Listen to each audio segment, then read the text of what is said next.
नमस्कार और the deep dive में आपका स्वागत है। आज हम एक बहुत ही दिलचस्प कानूनी मामले की तह तक जा रहे हैं, जिसने भारत के सुप्रीम कोर्ट के इतिहास में कह सकते हैं अपनी एक खास जगह बनाई है। पलविंदर कौर बनाम पंजाब राज्य 1952। अब देखिए, ये मामला ऊपर से शायद एक आम आपराधिक केस जैसा लगे। पति की एक रहस्यमयी मौत हो जाती है, पत्नी पर हत्या और फिर सबूत मिटाने का आरोप लगता है। लेकिन इसकी जो अहमियत है वो कहीं ज्यादा गहरी है। ये केस हमें सिखाता है कि हमारी न्याय व्यवस्था, हमारे जज वो सबूतों को कैसे परखते हैं, कैसे तौलते हैं। एक बयान कब इकबालिया माना जाता है और कब नहीं। और सबसे जरूरी वो सिद्धांत कि संदेह के परे सबूत, प्रूफ बियॉन्ड रीजनेबल डाउट, ये आखिर है क्या और क्यों इतना महत्वपूर्ण है। तो कहानी शुरू हुई जब पलविंदर कौर पर इल्जाम लगा अपने पति जसपाल सिंह की हत्या का, आईपीसी 302, और फिर सबूत मिटाने का, यानी आईपीसी 201।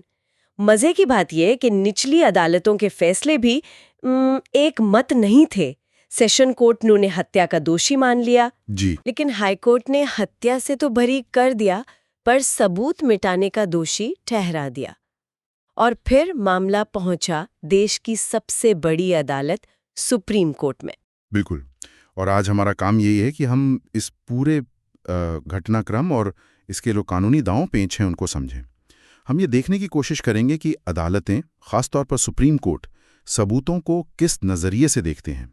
जजों का पर्सपेक्टिव क्या होता है, खासकर तब जब सीधे सबूत ना हो, मतलब डायरेक्ट एविडेंस ना हो, और पूरा मामला परिस्थितिजन्य सबूतों पर, जिसे हम सर्कमस्टेंशियल एविडेंस कहते हैं, उस पर टिका हो। हम ये भी समझेंगे कि कानून की व्याख्या कैसे होती है, जैसे आईपीसी की धारा 302 जो हत्या के लिए है, धारा 201 सबूत मिटाने के लिए, और भारतीय साक्ष्य अधिनियम की धारा 24 जो इकबालिया बयान से जुड़ी है। असल में हम ये जानने की कोशिश करेंगे कि सुप्रीम कोर्ट के जजों ने आखिर क्यों ये महसूस किया कि पलविंदर कौर के खिलाफ जो भी सबूत पेश किए गए वो उन्हें दोषी ठहराने के लिए काफ़ी नहीं थे। ये एक तरह से कानून को जजों की नज़र से देखने जैसा है। वो किन उसूलों पर, किन सिद्धांतों पर अपना फैसला सुनाते हैं। हाँ, और कहानी में तो देखिए रहस्य है, ड्रामा है, सब कुछ है। एक राजघराने में मौत हुई है, जहर का शक है, एक कथित प्रेम प्रसंग की बात भी है, और फिर लाश को ठिकाने लगाने की एक सनसनीखेज कोशिश भी। लेकिन अदालतें कहानी नहीं देखती, वो सबूत देखती हैं, है ना? सही कहा। तो चलिए इस उलझे हुए मामले की परतें खोलते हैं और देखते हैं कि कानून के तराजू पर सच का वजन आखिर कितना था। जी। तो ये घटना है पंजाब के बरेली राजघराने की। पति थे जसपाल सिंह और पत्नी पलविंदर कौर। कहानी में एक तीसरा किरदार भी आता है, मोहिंदर पाल सिंह। वो पलविंदर का रिश्तेदार था और अभियोजन पक्ष का कहना था कि दोनों के बीच नजदीकियां थीं। जी। तो प्रोसिक्यूशन यानी अभियोजन पक्ष का सीधा आरोप ये था कि पलविंदर और मोहिंदर पाल ने मिलकर 6 फरवरी 1950 को जसपाल सिंह को पोटेशियम साइनाइड जहर दिया और मार डाला था। और हत्या के बाद जो दूसरा बड़ा आरोप लगा वो था सबूत मिटाने का, आईपीसी 201। अभियोजन की कहानी के मुताबिक जसपाल के शव को एक बड़े से ट्रंक में, मतलब संदूक में बंद किया गया। कुछ दिन उसे घर में ही छुपा कर रखा गया और फिर उसे अंबाला ले जाया गया, बलदेव नगर कैंप में, जहां ये मोहिंदर पाल काम करता था। और फिर करीब 19 फरवरी 1950 को उस ट्रंक को छत गांव के पास एक कुएं में फेंक दिया गया।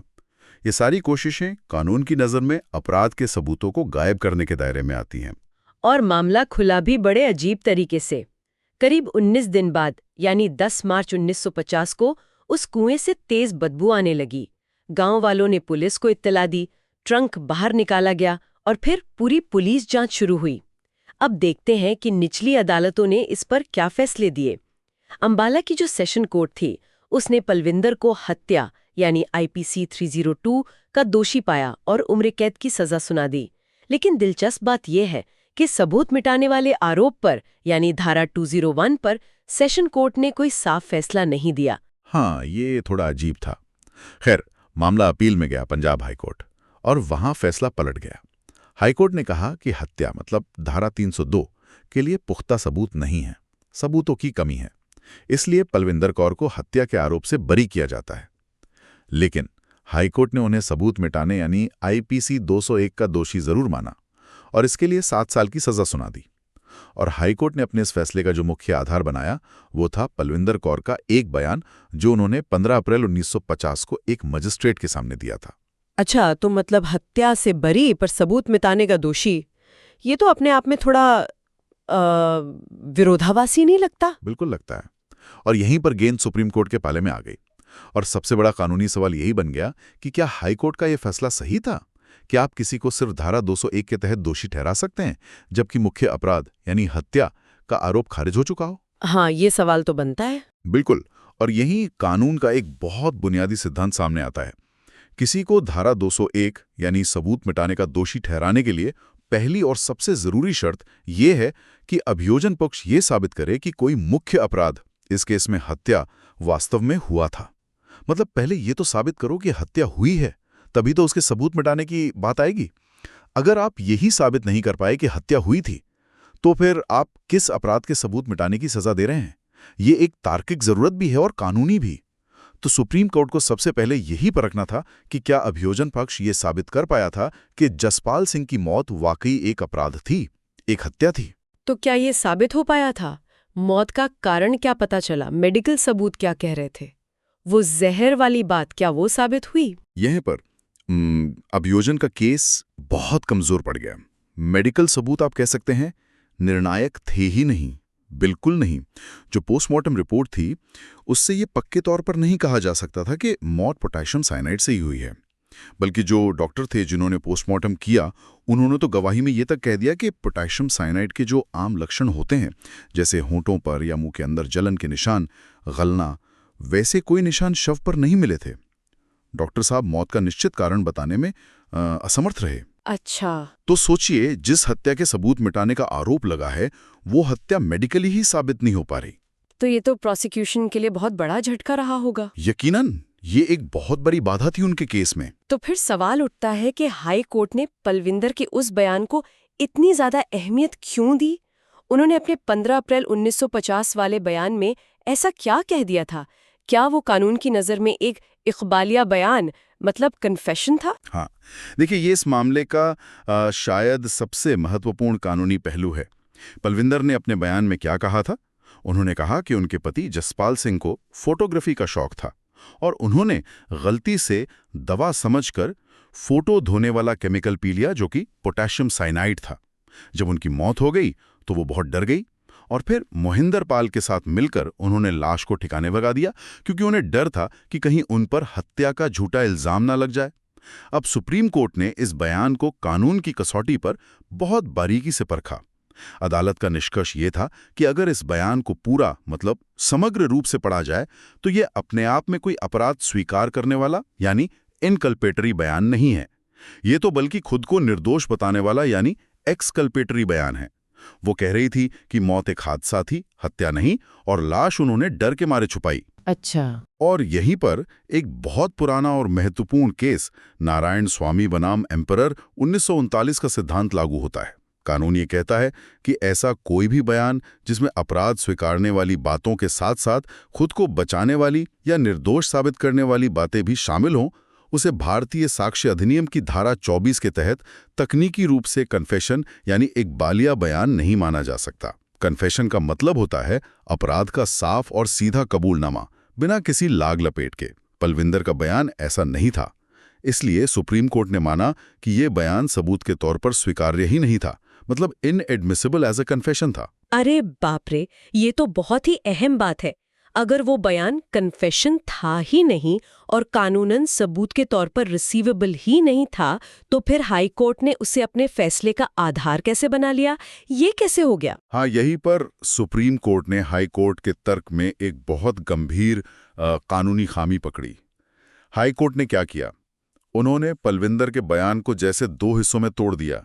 एक हिस्सा जिसमें पलविंदर ने लाश ठिकाने लगाने की बात मानी थी, जो कि उनके खिलाफ जाता था, उसे हाईकोर्ट ने सच मान लिया, और दूसरा हिस्सा जिसमें उन्होंने पति द्वारा गलती से जहर पीने की बात कही थी, जो उन्हें निर्दोष साबित करता था, उसे हाईकोर्ट ने अविश्वसनीय कहकर खारिज कर दिया। अच्छा, मतलब अपने मतलब की बात रख ली, बाकी हटा दी। बिल्कुल, इसी को कहते हैं बयान का चयनात्मक उपयोग या चेरी पिकिंग।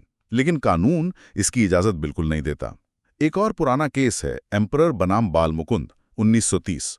उसमें यह सिद्धांत साफ तौर पर स्थापित हो चुका है कि अदालत किसी बयान या स्वीकारोक्ति, एडमिशन या कन्फेशन के साथ ऐसा बर्ताव नहीं कर सकती।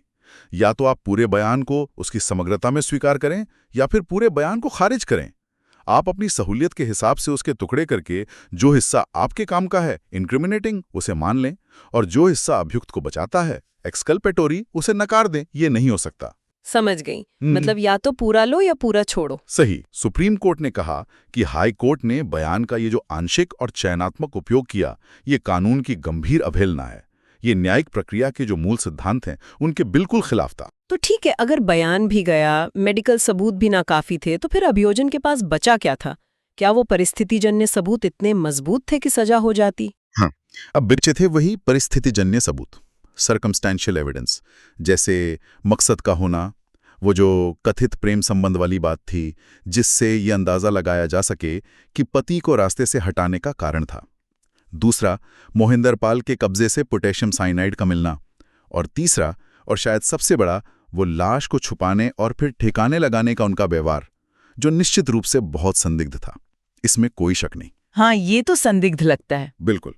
लेकिन सुप्रीम कोर्ट ने यहां फिर से कानून के एक और महत्वपूर्ण सिद्धांत पर जोर दिया। वो सिद्धांत जुड़ा है एक और पुराने अंग्रेजी केस से, रेक्स बनाम हॉज 1838। ये सिद्धांत कहता है कि अगर आप किसी को सिर्फ परिस्थितिजन्य सबूतों के आधार पर दोषी ठहरा रहे हैं, तो सबूतों की जो कड़ी है वो इतनी मजबूत और अटूट होनी चाहिए कि वो न सिर्फ आरोपी के अपराध की तरफ साफ इशारा करे, बल्कि उसकी बेगुनाही की हर संभव तार्किक व्याख्या को भी पूरी तरह से खारिज कर दें। मतलब अपराध ही एकमात्र मुमकिन नतीजा निकलना चाहिए, कोई और एक्सप्लेनेशन संभव ही ना हो। अच्छा। सुप्रीम कोर्ट ने माना कि इस मामले में ऐसा नहीं था। ये सारे परिस्थितिजन्य सबूत मिलकर ज्यादा से ज्यादा एक गहरा शक तो पैदा करते थे पलविंदर के खिलाफ, इसमें कोई दो राय नहीं। लेकिन शक चाहे कितना भी गहरा क्यों ना हो, वो सबूत की जगह नहीं ले सकता।